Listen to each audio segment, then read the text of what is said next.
안녕하세요. 컬처 앤 테크놀로지와 경영학을 전공하고 있는 배도현입니다. 발표를 시작하기 전에 앞서 한 가지 질문을 드리고 싶은데요. 혹시 여러분은 도전이라는 말을 들었을 때 설렘과 두려움 중 어떤 감정이 먼저 떠오르시나요? 혹시 센터장님 대답해 주실 수 있을까요? 좋은 답변 감사합니다. 사실 저는 두려움이 먼저 떠오르는 사람이었는데요. 오늘 이 자리에서는 실패를 두려워했던 제가 어떻게 도전을 즐기게 되었는지 그 이야기를 들려드리고자 합니다. 뭐가 그리 샘이 났길래 그토록 휘몰아쳤던가.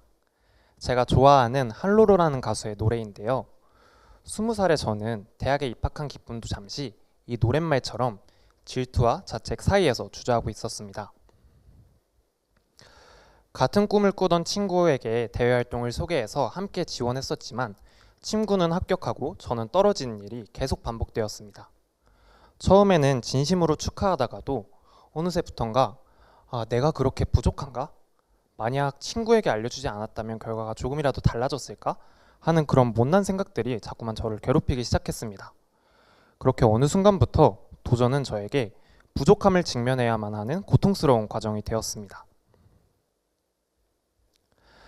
이런 도전공포증의 전환점이 되었던 건 바로 인문학과 문화경영이라는 혁신 수업이었는데요. 이 수업에서 저는 시각장애인도 음성대화만으로 쇼핑할 수 있는 소리마켓을 운영하는 이제 스타트업 와드를 인터뷰하고 또 와드의 사업 철학을 담은 브랜딩 매거진을 제작해야 했습니다. 처음에는 사업의 취지 자체가 정말 좋다 보니까 어떻게 하면 이렇게 착한 사업을 더 널리 알릴 수 있을까라는 생각으로 접근했었습니다. 하지만 교내 장애학생지원센터와 직접 인터뷰를 하면서 이렇게 착하다는 인식이 오히려 베리어 프리의 성장을 막는 편견이 된다는 걸 발견했습니다. 베리어 프리가 좋은 일이라고 박수는 받지만 나에게는 도움이 되지 않는 일로 여겨져 지속적인 소비나 투자로 이어지지 못했던 것인데요. 하지만 교내 축제를 보면서 소수를 위한 배려가 모두를 향한 편리함으로 이어질 수 있지 않을까라는 생각이 들었습니다. 이렇게 보시다시피 저희 학교의 축제 스크린에는 청각장애인용 자막이 항상 띄어져 있는데요.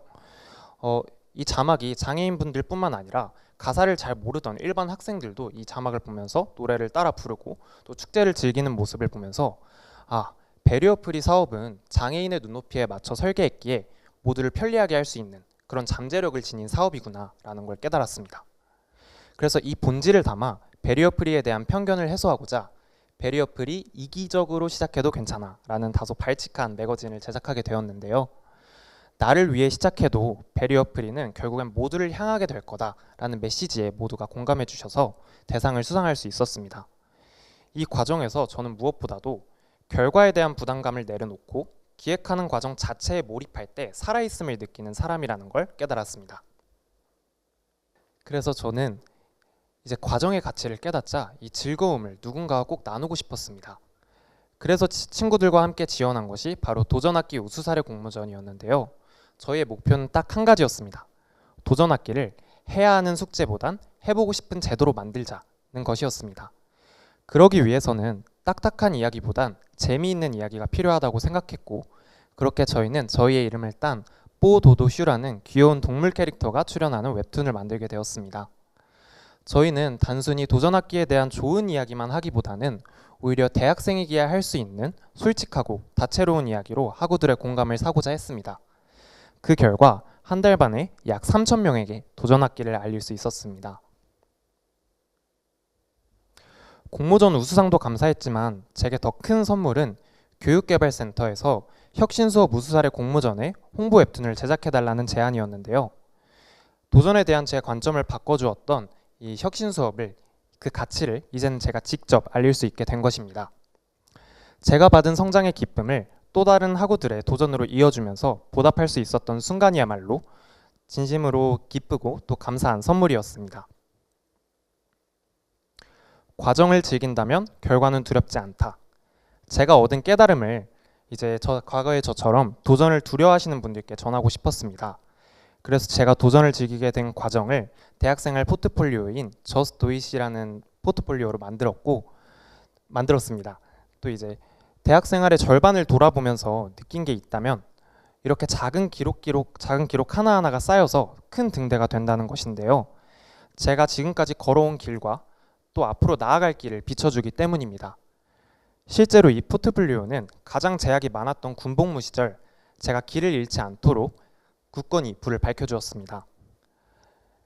군대에서 콘텐츠 마케팅과 화장품에 관심이 생겼지만 전자기기 사용은 엄격하게 통제되었고 또 생활관의 컴퓨터는 간단한 편집조차 버거울 정도로 좀 사양이 안 좋았습니다.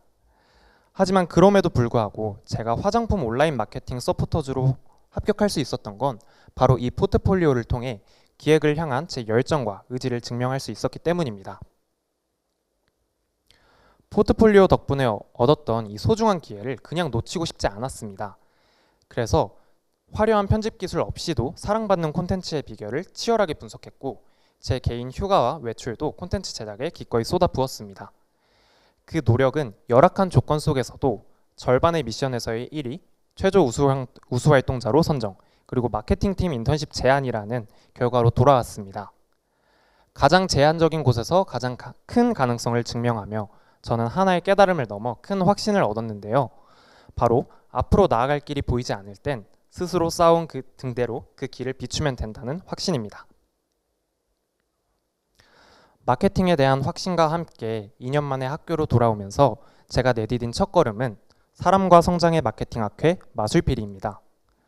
다채로운 학회원들과 최선의 기획서를 만들어 나가는 과정엔 때때로 고뇌와 밤샘이 함께하지만 그럼에도 자신이 만든 결과물을 내어보일 땐 눈동자가 빛나지 않는 사람이 단 한 명도 없는 정말 매력적인 곳입니다.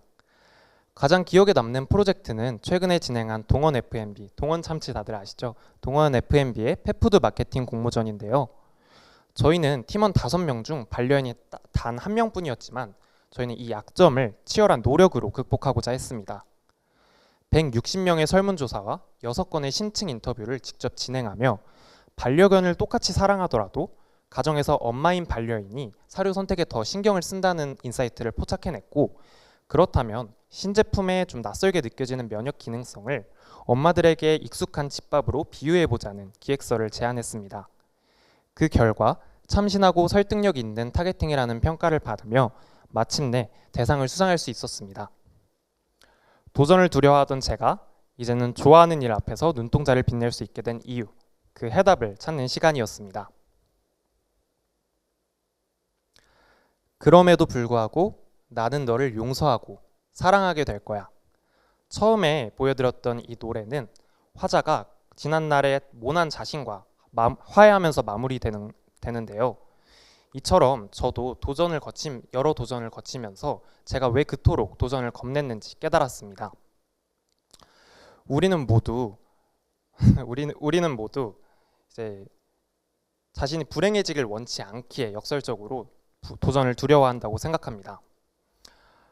실패에 상처를 입고 또 행복에서 멀어질까 두려운 것인데요. 하지만 그럼에도 불구하고 한 걸음 내딛는 용기, 결과가 아닌 과정에서 살아있음을 느끼는 즐거움, 그리고 그렇게 배운 것을 모두와 나누는 마음, 이 모든 것들을 통해 과거의 도전을 두려워했던 제 자신을 스스로 이해하고 격려하며 나아가는 것, 이것이 제가 성균관대에서 배운 가장 소중한 학생 성공의 의미입니다. 지금까지 제가 도전을 사랑하게 된 이야기를 들어주셔서 진심으로 감사합니다.